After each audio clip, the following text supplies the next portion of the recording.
বিয়েকে কেন্দ্র করে বিয়ের আগে গায়ে হলুদের নামে অনুষ্ঠান করা এবং এই অনুষ্ঠানে সবাই হলুদ কাপড়ে সজ্জিত হয়ে মেয়েরা হলুদ শাড়ি পরিধান করা, ছেলেরা হলুদ জামা কাপড় পরে গায়ে রং ছিটানো, এরপরে বিয়ের পূর্বে এঙ্গেজমেন্টের নামে বিয়ের আগে বিয়ে ঠিক করতে গিয়ে মেয়েকে আংটি পরিধান করা, এগুলো মূলত ইসলামের সংস্কৃতি নয়, এগুলো অধিকাংশ হচ্ছে হিন্দু সংস্কৃতি। বলেন কি সংস্কৃতি? বিয়ের আগে কেবলমাত্র মেয়েকে দেখার ক্ষেত্রে শুধু ছেলে দেখতে পারবে আর ছেলে পক্ষের মহিলারা দেখতে পারবে, সেখানে পর্দার তো কোনো বালাই নাই। উল্টা 14 গোষ্ঠী, বর না গেলেও বরের দুলাভাই আগে, এরকম আমাদের সংস্কৃতি আছে না নাই? বিয়ে করতে গিয়ে বিয়ের আগে পাত্রপক্ষ থেকে অথবা পাত্র নিজে অথবা কোনো গায়ের মুহরিম পুরুষকে দিয়ে মেয়ের হাতে আংটি পরিধান করা এটি হারাম। এটি কি? কেন হারাম? যেই পাত্রের সাথে বিয়ের চূড়ান্ত হচ্ছে, এখনো বিয়ে হয় নাই, সুতরাং আংটি পরাইতে গেলে মেয়ের হাত ধরার প্রয়োজন হয় কি হয় না? বাঁ হাত দিয়ে মেয়ের হাত ধরে ডান হাত দিয়ে মেয়ের আঙ্গুলে আংটি পরানো হয়, এভাবেই তো এঙ্গেজমেন্ট হয়। কথা বলে ঠিক কি না? বিয়ে বহির্ভূত এখনো বিয়ে হয় নাই, কেবল ঠিক হয়েছে, সুতরাং এই পাত্রের জন্য এখনো বিয়ে হয় নাই। বিয়ের পূর্বে তার হবু স্ত্রীকে স্পর্শ করা, হাত ধরা, এটি হারাম। বলুন এটি কি? আপনি এঙ্গেজমেন্ট করছেন বিয়ের জন্য, কিন্তু বিয়ে আরো 5 দিন পরে, আরো 3 দিন পরে, এই 3 দিনের মধ্যে আপনি মারা যাবেন না, তার কোনো গ্যারান্টি আছে? বিয়ে আগামী শুক্রবার, আজ আগামী জুমাবার, কিন্তু আজকে এঙ্গেজমেন্ট হচ্ছে, এই 1 সপ্তাহের মধ্যে ছেলে মারা যাবে না, পাত্র মারা যাবে না, তার নিশ্চিত কোনো গ্যারান্টি আছে? যদি পাত্রটা মারা যায়, তাহলে এই মেয়ে ভবিষ্যতে অন্য কোনো পাত্রকে বিয়ে করবে কি করবে না? সুতরাং যে স্ত্রীকে আপনি স্ত্রী মনে করে, হবু স্ত্রী মনে করে আংটি পরাচ্ছেন, এখনো তার সাথে আপনার বিয়ে হয় নাই, বিয়ে নিশ্চিত হবেই, তারও কোনো গ্যারান্টি নাই। আপনি এই সময়ের মধ্যে মারা গেলে এই স্ত্রী হবে অন্য কোনো পুরুষের স্ত্রী।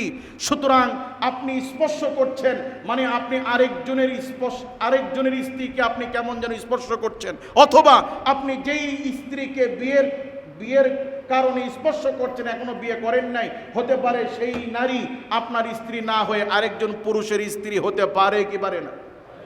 সুতরাং আরেকজনের ভবিষ্যৎ স্ত্রীকে আপনার সাথে বিয়ে হয়ে ঠিক হয়েছে, এখনো বিয়ে হয় নাই, সুতরাং এমন মেয়েকে স্পর্শ করা এটি ইসলামে হারাম, এটি গায়রত বিরোধী।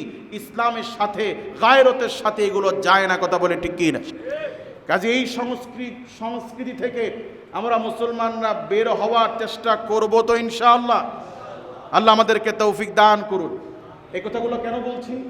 যে ক্ষুদ্র থেকে ক্ষুদ্র গুনাহ করতে করতে করতে করতে এখন আমাদের মুসলিম সমাজে, মুসলিম সোসাইটিতে বড় বড় গুনাহকে কিচ্ছু মনে হয় না। আমরা বড় বড় গুনাহকে এখন তুচ্ছ মনে করি। কথা বলে ঠিক কি না? পাইকারি দরি মুসলমান ফলের দোকানে ফল কিনতে গিয়ে অনুমতি ছাড়াই ফল নিয়ে খাওয়া শুরু করে দেয়। বাদামওয়ালাকে বলছে আমার 10 টাকা বাদাম দাও, 10 টাকা বাদাম প্যাকেট করতে করতে 2-3টা বাদাম আল্লাহর বান্দা সাবার করে ফেলছে। এগুলো খাওয়া কি হালাল হবে? মানুষের গাছের ফল যদি পড়ে থাকে বিনা অনুমতিতে, মানুষের গাছের ফল খাওয়া কি হারাম? বলেন কি? ونشهد أن سيدنا وسندنا وحبيبنا ومولانا محمدا عبد الله ورسوله الذي أرسله بالحق بشيرا ونذيرا وداعيا إلى الله بإذنه وسراجا وقمرا منيرا فقد قال الله تعالى في كلامه المجيد والفرقانه الحميد أعوذ بالله من الشيطان الرجيم الرجيم بسم الله الرحمن الرحيم إن الذين كفروا وماتوا وهم كفار أولئك عليهم لعنة الله والملائكة والناس أجمعين. وقال تعالى: محمد رسول الله والذين معه أشداء على الكفار رحماء بينهم تراهم ركعا سجدا يبتغون فضلا من الله ورضوانا إلى آخر الآية. صدق الله العظيم وصدق رسوله النبي الكريم، ونحن على ذلك من الشاهدين والشاكرين، والحمد لله رب العالمين. وقال الله تعالى في شان حبيبه تعظيما ومخبرا وآمرا: إن الله وملائكته يصلون على النبي يا أيها الذين آمنوا صلوا عليه وسلموا تسليما. اللهم صل على محمد وعلى آل محمد كما صليت على إبراهيم وعلى آل إبراهيم إنك حميد مجيد. اللهم بارك على محمد وعلى آل محمد كما باركت على إبراهيم وعلى آل إبراهيم إنك حميد مجيد.